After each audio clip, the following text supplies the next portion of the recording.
Thank you.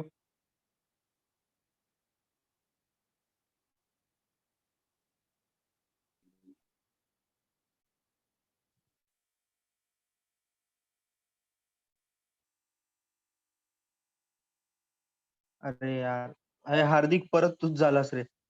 हार्दिक. हाँ sir, करतो थांबा परत. हा, परत आता आता सानिया मॅम ला कर. हाँ ठीक है. हा, सानिया मॅम ला कर.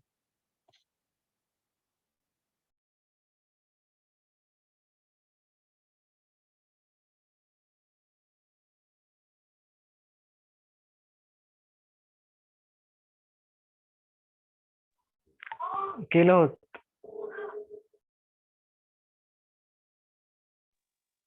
Ma'am, you can start now. सारे स्टूडेंट्स ज्वाइन हो गए क्या? ओके. कुछ कुछ लोगों का इश्यू रहेगा, उनका इवनिंग में थोड़ा प्रॉब्लम रहता है, तो इसकी वजह से कम है. हाँ चलेगा. लेट्स ओके ओके स्टार्ट करते हैं. वापस ज्वाइन होंगे स्टूडेंट्स तो वैसे वैसे जाएंगे. ओके उसके बाद ओके अपन ठीक है, चलेगा. लिंक भी प्रोवाइड करते हैं ना उनको. हाँ हाँ ठीक है. Thank you. सो माय आज हिंदी हिंदी इज ओके ना? या हिंदी इज ओके. तो आज का जो टॉपिक है मेरा, परम्यूटेशन एंड कॉम्बिनेशन. तो बेसिकली ये टॉपिक स्टार्ट करने से पहले let me see.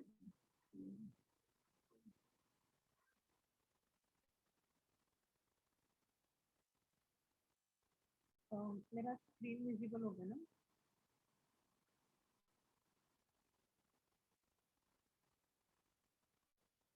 Screen visible है सबको? Yes. Hello. Okay. So basically permutation and combination आज का टॉपिक है.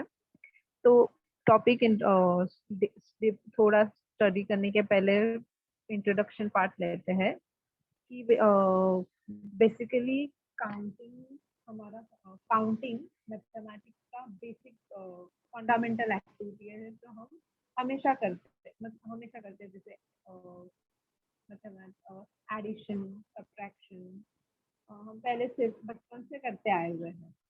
लेकिन अभी जैसे जैसे आगे प्रोग्रेस होगा और हम क्लासेस में और आगे बढ़ते जाएंगे, तो क्या होता है कि काउंटिंग के जो काउंटिंग पर लिमिटेशंस आने लग जाते हैं. तो हमें और न्यू न्यू चीजें अडेप्ट करना जरूरी है, जिसकी वजह से हमारा जो कॉम्प्लिकेटेड काउंटिंग है वो सिंपल तरीके से होने लग जाए. तो कॉम्बिनेशन ये एक वे है जहाँ पर हम लोग कॉम्प्लिकेशन काउंटिंग जो है, जैसे लार्ज नंबर, उनको इजी वे में करने का ट्राई करते हैं. तो सबसे स्मार्टफोन में हम पासवर्ड भरते हैं, तो नंबर पासवर्ड होता है 4 डिजिट का. 4 डिजिट का हम कोई भी पासवर्ड रख सकते हैं. लेकिन वो पासवर्ड रखने के लिए हमारे पास 0 to 9 10 डिजिट्स होते हैं, जिसमें से हम कोई भी नंबर रैंडमली सिलेक्ट करके हमारे कन्वीनियंट के हिसाब से हम पासवर्ड रखते हैं. लेकिन अगर बोला जाए या देखा जाए कि ऐसे कितने सारे पासवर्ड हम बना सकते हैं, डिस्टिंक्ट पासवर्ड्स आर पॉसिबल. सो इसका आंसर देना काउंटिंग, एडिशन एंड मल्टीप्लिकेशन से काफी मुश्किल हो जाता है. सो इस तरीके के क्वेश्चंस हम डील कर सकते हैं परम्यूटेशन एंड कॉम्बिनेशन. और let's go further. Fundamental principles of counting. तो फंडामेंटल प्रिंसिपल्स ऑफ काउंटिंग में दो प्रिंसिपल्स हम पढ़ चुके हैं अब तक, addition principle and multiplication principle. तो बेसिकली एडिशन प्रिंसिपल क्या होता है वो समझने से पहले एग्जांपल नहीं लेते हैं. एडिशन प्रिंसिपल में हम फॉर एग्जांपल, एक boy is there, he wants to go for movie and he has he has 3 t-shirts of 3 different colors like white, green and blue, and he also has 4 shirts of 4 different colors: red, green, yellow and orange. So how many choices does the boy have to wear? This is the situation. This is the situation we have given. So basically हम लोगों को यहाँ पर क्या करना है कि वो बॉय क्या पहन के जाएगा, या शर्ट या टी शर्ट, कोई भी एक वो चूज करेगा, लेकिन उसके पास चूज करने के कितने ऑप्शंस है वो हम देखते हैं.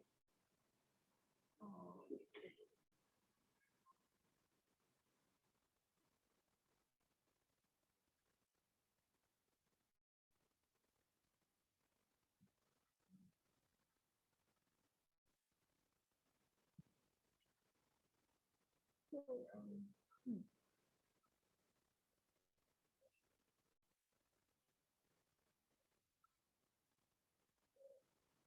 T-shirt and shirt. टी-शर्ट के और 3 ऑप्शंस थे, green, yellow and blue. Shirt 4 options है, white, white, blue, green, yellow. Is that okay? सबको समझ में आ रहा है कि क्या लिखा हुआ है, या मैं camera. Hello hello. Yes, madam. Hello. Is that okay? या फिर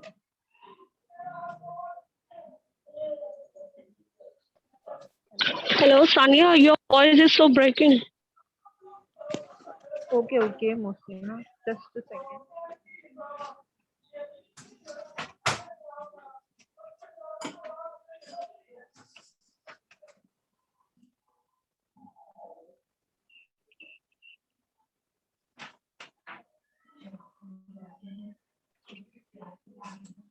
Okay, so condition is given, like T shirt and shirt. Shirt के 4 ऑप्शंस है हमारे पास, blue, yellow, green, red. T shirt के 3 ऑप्शंस है, रेड, ग्रीन, येलो. अब टी-शर्ट एंड शर्ट, इसमें से कोई भी बॉय को चूज करना है मूवी पे जाने के लिए, तो उसके पास टोटल कितने ऑप्शंस हो गए? तो या तो वो टी-शर्ट पहन के जाएगा या तो वो शर्ट पहन के जाएगा. तो टी-शर्ट के टोटल 3 ऑप्शंस है और शर्ट के हमारे पास 4 ऑप्शंस है. तो वो टोटल 7 चॉइसेस है उसके पास, जो जिससे वो मूवी पे जा सकता है. तो ऐसे केसेस जहाँ होते हैं, ऐसे केसेस में हम एडिशन प्रिंसिपल यूज करते हैं. एडिशन प्रिंसिपल बेसिकली क्या बोलता है? हेलो, मेरी आवाज क्लियर आ रही है? Yes. यस. तो एडिशन प्रिंसिपल यही होता है कि suppose one operation can be done in m ways and another operation can be done in n ways, in with no common way among them. If one of this operation n is to be performed, then there are m plus n ways to do it. Okay. तो इसका मतलब ये होता है कि हम लोगों के पास एक ऑपरेशन है, जैसे कि इसके पास एक ये था कि वो टी-शर्ट पहन के जा सकता था, या फिर अनदर ऑपरेशन उसके पास क्या था कि वो शर्ट पहन के जा सकता था. लेकिन इन दोनों में से कोई भी इन दोनों में कोई भी चीज कॉमन नहीं है ना. Shirt and T-shirt both are two different things to wear. तो इनमें कोई भी चीज कॉमन नहीं होगी. मतलब हम कह सकते हैं कि ये म्यूचुअली एक्सक्लूसिव नहीं है. म्यूचुअली एक्सक्लूसिव या में म्यूचुअली एक्सक्लूसिव मतलब ये होता है कि उन कोई भी 2 इवेंट्स हम जब लेते हैं तो उसमें कोई भी दोनों में से कोई भी कॉमन पॉइंट नहीं होता. और एक ऐसे कह सकते हैं कि हम यहाँ पर कभी भी सिचुएशन में और लगाते हैं तो वहां पर एडिशन प्रिंसिपल यूज होता है. तो एडिशन प्रिंसिपल को क्वेश्चन पढ़कर अगर एडिशन प्रिंसिपल लग रहा है या नहीं लग रहा है, ये हम लोग देख उस सिचुएशन के हिसाब से या क्वेश्चन में किस तरीके से पूछा गया है और या कैसी कंडीशन है म्यूचुअली एक्सक्लूसिव की, उस हिसाब से एडिशन प्रिंसिपल लगा सकते हैं। तो क्या एग्जांपल देखते हैं। एक restaurant offers 5 types of fruit juices and 3 types of milkshakes. If a customer wants to order a drink, how many choices does the customer have? So restaurant offers 5 fruit juices. So customer के पास कितने options होंगे? 5 types के वो fruit juices order कर सकता है, या फिर रेस्टोरेंट और अलग 3 टाइप्स के मिल्क शेक्स भी ऑफर करता है। तो कस्टमर के पास वो भी 3 ऑप्शंस है कि वो 3 ऑप्शंस मिल्क शेक के चूज कर सकता है।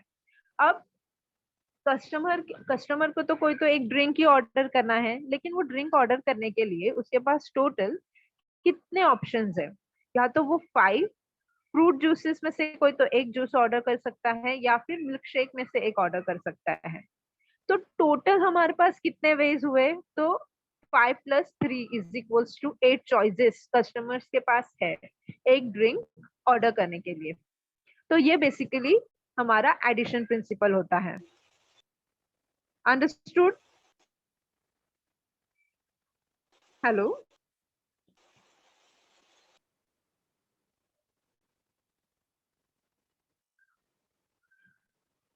हेलो हेलो, कोई रिस्पॉन्स दे सकता है कि एडिशन प्रिंसिपल समझा या नहीं समझा?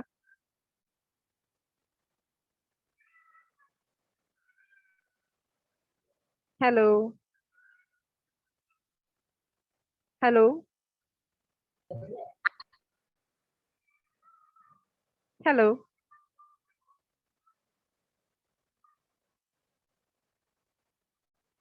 Hello students. Yes, addition principle समझ में आया या you want me to explain once again? Again explain, ma'am. Yes, again explain. Okay, देखो addition principle. Ma'am hello hello, हाँ यस। आवाज कम ज्यादा होता है? अभी ठीक है? अभी आ रहा है मेरा आवाज? आवाज आ रहा है।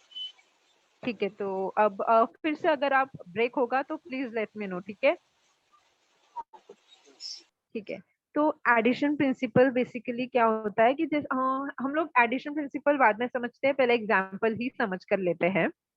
जैसे रेस्टोरेंट है, रेस्टोरेंट के पास 5 टाइप के जूसेस है, फ्रूट जूसेस, एंड 3 टाइप्स के मिल्क शेक्स है, और कस्टमर को ऑर्डर करना है एक ड्रिंक, ठीक है? लेकिन अब कस्टमर को ऑर्डर करना है एक ड्रिंक, लेकिन रेस्टोरेंट तो काफी टाइप्स के जूस ऑफर कर रहा है ना। तो अगर हम लोगों को टोटल वेज बताने हैं कि कस्टमर कौन सा एक ड्रिंक चूज करता है, उसके पास कितने सारे टोटल ऑप्शंस है, तो हम लोग बेसिकली क्या करेंगे, 5 fruit juices and 3 milk shakes को ऐड कर देंगे, तो वो टोटल 8 हो जाएंगे। तो कस्टमर को एक ड्रिंक ऑर्डर करने के लिए 8 चॉइसेस हो जाएगी। ये समझा? Yes. तो हाँ, Yes, तो ma'am. यस, तो यही है एडिशन प्रिंसिपल कि हम लोग क्या करते हैं कि सारे आउटकम्स, जितने भी पॉसिबल वे के आउटकम है, जिससे हम लोगों को बताना पड़ता है कि एक ड्रिंक चूज करने के लिए कितने वेज है, कितने चॉइसेस है वो कस्टमर के पास, यही एडिशन प्रिंसिपल होता है। तो suppose one operation can be done in m ways and another operation can be done in n ways with no common way among them. So if one of this operation n is to be performed, then there are m plus n ways to do it. तो इसमें से कोई भी एक भी perform हो गया ना, तो हमारे पास total m plus n ways होते हैं। ठीक है, can we go further? Okay, ma'am. Yes. Yes. Second is multiplication principle. Multiplication principle and addition principle थोड़ा confusing है, तो उसके मैं लास्ट में आपको बताऊंगी कि इन दोनों को कैसे हम लोग क्वेश्चन पढ़कर डिफरेंशिएट कर सकते हैं कि ये एडिशन प्रिंसिपल लगेगा या मल्टीप्लिकेशन प्रिंसिपल लगेगा। तो सबसे पहले डेफिनेशन रीड करते हैं। If one operation can be carried out in m ways followed by the second operation can be carried out in n ways. So these two operations are independent, then two operations can be carried out in m into n ways. यहाँ पर independent जो word है वो काफी important है, क्योंकि अगर हम लोगों का कोई m वे से हम लोग कोई एक ऑपरेशन परफॉर्म कर रहे हैं, लेट अस कंसीडर m वे का m, हम लोग कोई एक ऑपरेशन m वे से परफॉर्म कर रहे हैं और सेकेंड ऑपरेशन n वे से परफॉर्म कर रहे हैं, तो ये दोनों जो ऑपरेशन हम परफॉर्म कर रहे हैं ये एक दूसरे से इंडिपेंडेंट होने चाहिए। अगर इंडिपेंडेंट होंगे तो ही हम m इंटू एन वे से वो मल्टीप्लिकेशन प्रिंसिपल लगा के कैलकुलेट कर सकते हैं। एग्जाम्पल जैसे एक समाधान भोजनालय करके है। समाधान भोजनालय ऑफर्स अ थाली that has 4 items, roti, rice, vegetables and dal. So following choices are available and one option is to be selected.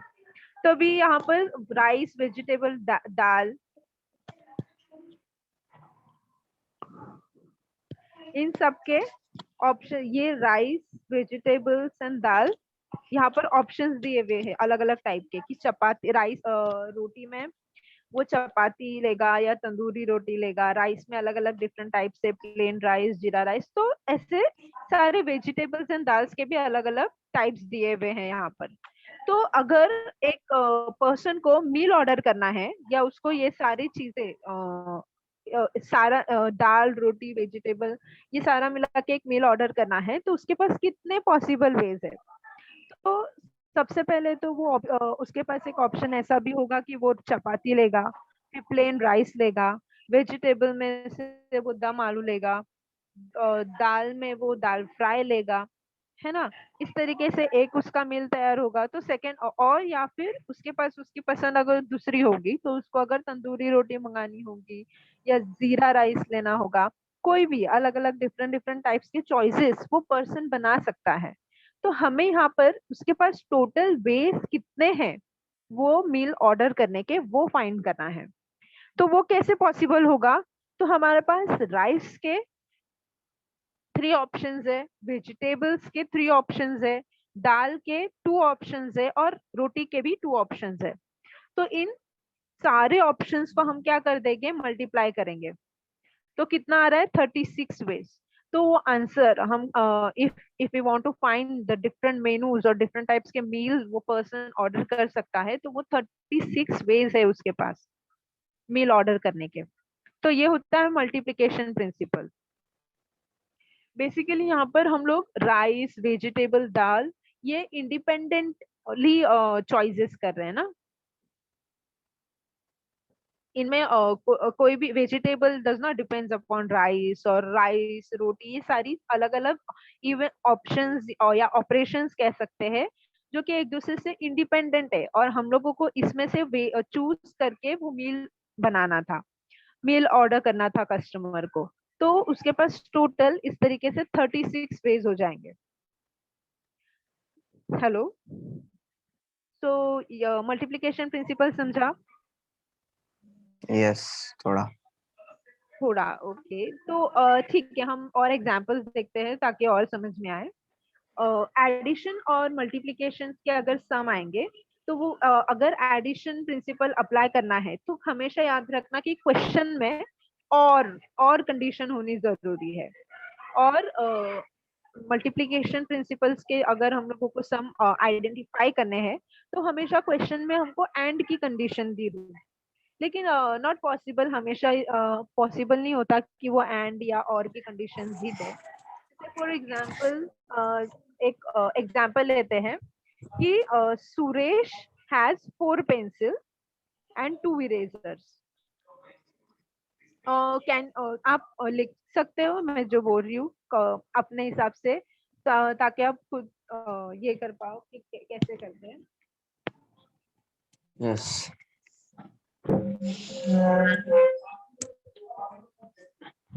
हाँ मैं भी लिखती हूँ। सुरेश के पास क्या है? 4 पेंसिल्स है, 4 पेंसिल्स एंड 3 इरेजर। ठीक है, अभी he wants to take 1 pencil and 1 eraser। अभी ये पेंसिल्स में से पेंसिल लेनी है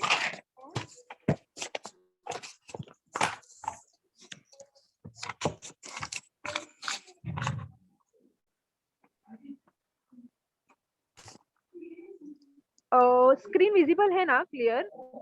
Yes, ब्लर yes. नहीं हो रहा है ना? हाँ। No. 4 पेंसिल है और 3 इरेजर में से उसे एक इरेजर चॉइस करना है। तो can we find the number of ways in which he can select the pencil and eraser. तो हम लोगों को ऐसे नंबर ऑफ वेज फाइंड करने हैं जिसमें से वो पेंसिल एंड इरेजर में से एक एक ले सकता है। तो अगर एक पेंसिल उसे चॉइस करनी है तो उसके पास 4 पेंसिल्स के ऑप्शंस है, राइट? Yes. तो वो पेंसिल 4 पेंसिल्स में से कोई तो एक पेंसिल सिलेक्ट करेगा, तो उसके पास 4 ऑप्शंस हुए पेंसिल्स के, प्लस एक इरेजर उसे चूज करना है। 3 इरेजर उसके पास है, उसे एक इरेजर चाहिए, तो इरेजर के कितने ऑप्शंस है उसके पास? 3 Three. ऑप्शंस। 3 ऑप्शंस, तो टोटल उसके पास ये एक पेंसिल और एक इरेजर चूज करने के 7 ऑप्शंस हुए। तो यहाँ पर ऑप्शंस हुए, तो यहाँ पर हम लोग एडिशन प्रिंसिपल लगाएंगे।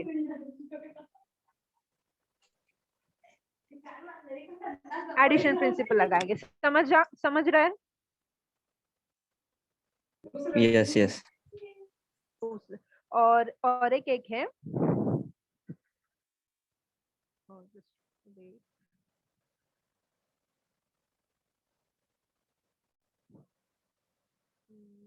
समाधान और एक है, ठीक है।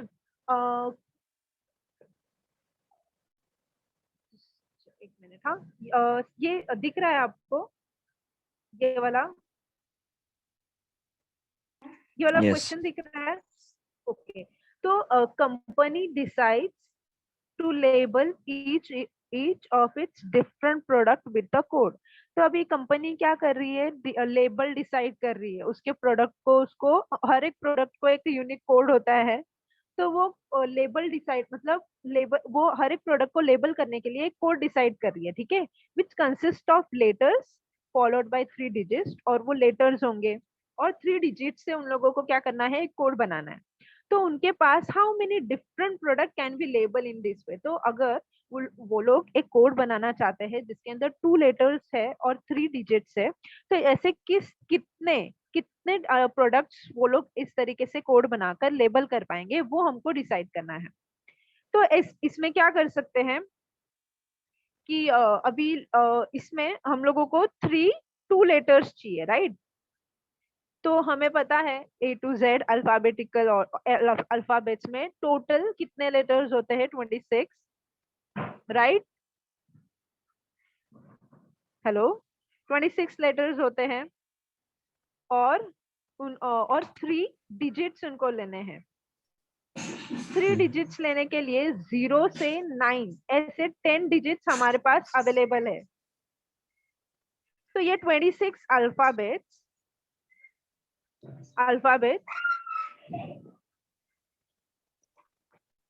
और 10 डिजिट्स में से हम लोगों को वो कोड बनाना है। तो इस ऐसे कितने कोड बनेंगे, ऐसे कितने प्रोडक्ट लेबल्ड होंगे, वो हमको फाइंड करना है। तो हमको ये फाइंड करने के लिए क्या करना पड़ेगा? टोटल वेज फाइंड करने पड़ेंगे। तो सबसे पहले तो हम लोग क्या करेंगे, हमारे पास 26 टू लेटर्स सिलेक्ट होने वाले, राइट? 2 लेटर सिलेक्ट करने के लिए एक लेटर अगर हम लोगों को सिलेक्ट करना है तो वो 26 अल्फाबेट्स में से सिलेक्ट होगा। Yes.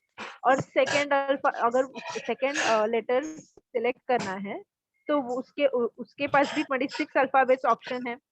Yes. तो दो अल्फाबेट सिलेक्ट होने के लिए हमारे पास कितने वेज होंगे? 26 इंटू 26 वेज होंगे।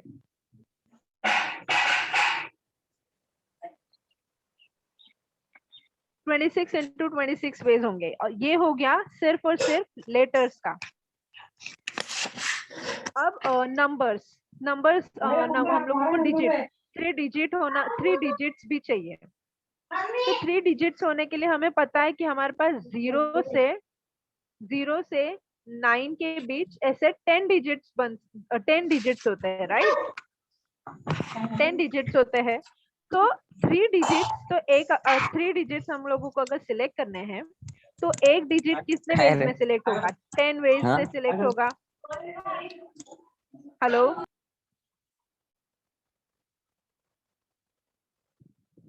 हेलो, एक डिजिट सिलेक्ट करने के लिए 10 वेज है हमारे पास। सेकेंड डिजिट भी सिलेक्ट करने के लिए हम लोगों के पास 10 वेज होंगे, और थर्ड डिजिट सिलेक्ट करने के लिए भी हमारे पास 10 वेज होंगे। तो ये कितने हुए टोटल? 3 डिजिट सिलेक्ट करने के लिए हमारे पास 10 इंटू 10 इंटू 10, इतने कितने हो जाएंगे? ये 1000 वेज है। तो ये हम लोगों का इसमें डिजिट सिलेक्ट करना ये एक ऑपरेशन था, और लेटर्स सिलेक्ट करना, 2 लेटर्स सिलेक्ट करना, ये हम लोगों का कौन सा था? सेकेंड ऑपरेशन था। और ये दोनों ऑपरेशन कैसे है? एक दूसरे से इंडिपेंडेंट है ना? दोनों को सिलेक्ट करने के लिए हमारे पास इंडिपेंडेंट ऑप्शन है, ये एक दूसरे के ऊपर डिपेंड बिल्कुल भी नहीं करता। डिजिट का सिलेक्शन करने का criteria is totally different, and letters का सिलेक्ट करने का क्राइटेरिया इज टोटली डिफरेंट। तो ये दोनों एक दूसरे से इंडिपेंडेंट है। तो अगर हम लोगों को टोटल प्रोडक्ट लेबल होंगे वो फाइंड करने हैं, तो हमारे पास टोटल कितने वेज है? 26 इंटू 26, एंड 3 डिजिट सिलेक्ट करने के लिए कितने हैं ऑप्शंस? इतने ऑप्शंस है। तो इनको सॉल्व करने के बाद में जो ऑप्शन हम लोगों का आंसर आएगा उतने वेज हो जाएंगे वो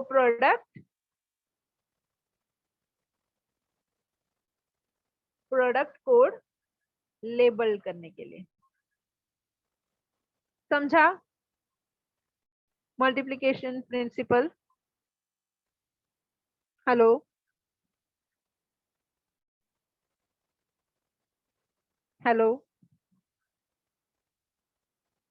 हेलो, कोई यस और नो में आंसर दे सकते हैं?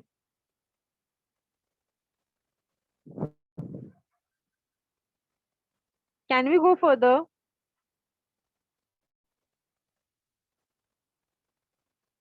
Yes, ma'am.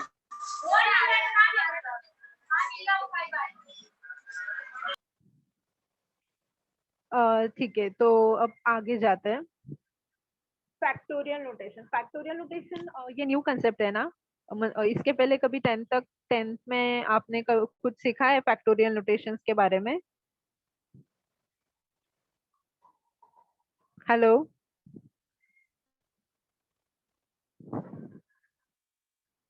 ठीक है। तो फैक्टोरियल नोटेशन क्या होता है कि यहाँ पर फैक्टोरियल नोटेशन को हम n फैक्टोरियल से डिनोट करते हैं।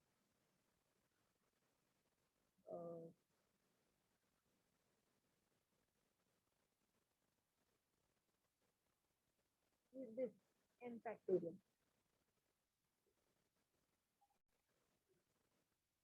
factorial से डिनोट करते हैं। अब ये n होता क्या है? तो बेसिकली ये n जो है नेचुरल नंबर्स डिनोट करते हैं। n क्या डिनोट करते हैं? नेचुरल नंबर्स जो स्टार्ट होते हैं 1 2 3 up to so on infinity तक। इनको या तो हम n फैक्टोरियल इस दो नोटेशन से डिनोट होता है। इनको सॉल्व कैसे किया जाता है? n into n minus 1 into n minus 2 up to उनका लास्ट 1 आने तक हम लोग उनको डिक्रीजिंग ऑर्डर में मल्टीप्लाई करते जाते हैं। तो फॉर एग्जांपल हम लोग ने लिया है 5 फैक्टोरियल, तो इसमें क्या किया है? 5 फैक्टोरियल को कैसे सॉल्व करेंगे? 5 इंटू n माइनस 1, मतलब 5 में से 1 गया तो 4, फिर n हम लोगों का n यहाँ पर क्या है? 5 है, तो 5 में से 2 गया तो 3 इंटू, फिर 5 में से 3 गया तो 2 इंटू 1, इस तरीके से हम लोग अभी और इसको फर्दर नहीं सॉल्व कर सकते ना हम लोग। वन ये इसका एंड हो जाएगा, तो इतने 4 into 5 into 4 into 3 into 2 into 1 is equal to 120। ये हम लोगों का फैक्टोरियल को सॉल्व करना बोलते हैं। तो फैक्टोरियल कंसेप्ट जो है वो काफी इजी है। हम लोग इतना सिर्फ याद रखने का कि जीरो जो है वो नेचुरल नंबर में आता नहीं है। तो अगर हम लोगों को जीरो फैक्टोरियल निकालना है तो उसका आंसर 1 होता है। ये रिजल्ट है, ठीक है। और दूसरा एग्जांपल मैंने दिया हुआ है 7 फैक्टोरियल का। तो यहाँ पर भी मैंने 7 फैक्टोरियल को कैसे सॉल्व किया है। 7 यहाँ पर मैंने कैसे किया है 7 इंटू 6। ये 7 इंटू 6 क्या है मेरा 6 कैसे आया n -1 करके, और n क्या है मेरा 7। तो 7 -1 कितना हो जाएगा 6, है ना। और फिर वैसे ही n -2 करूंगी तो 7 -2 किया तो 5 आएगा। वैसे ही n -3 4 5 अप टू 1 आने तक हमको ऐसे कंटिन्यू करते जाना है। और फिर उसके बाद में हमको सबका मल्टीप्लिकेशन करके आंसर आ जाएगा फैक्टोरियल का। तो परम्यूटेशन एंड कॉम्बिनेशन को सॉल्व करने के लिए factorial notation very important concept, ये समझना बहुत जरूरी है।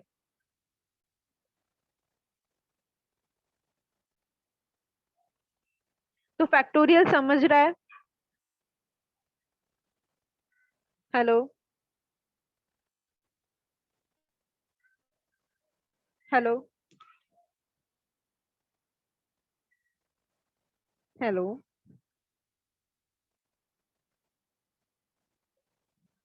Hello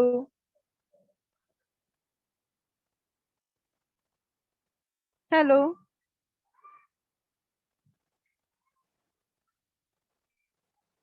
hello no one is answering. Someone is there or not? They left. They have a network issue. Okay, so what should I do? I should continue or not?